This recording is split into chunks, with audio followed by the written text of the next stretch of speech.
Hello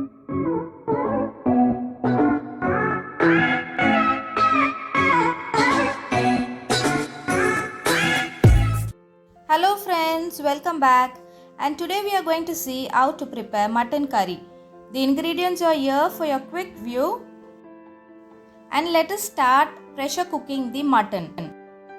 I am adding 1 tablespoon of chilli powder, 1 tablespoon of coriander powder, 1 tablespoon of pepper powder, half tablespoon of turmeric powder, salt as required, and 1 cup of water.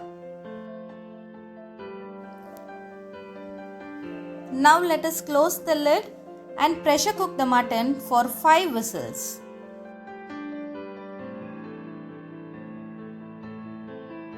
Let's open the cooker after the pressure is released.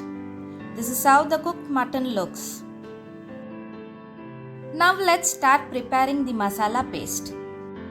In a pan, I am adding 2 tablespoons of coriander seeds, 1 tablespoon of fennel seeds, 1 tablespoon of peppercorns, 1 tablespoon of cumin seeds, few dry chilies and few curry leaves.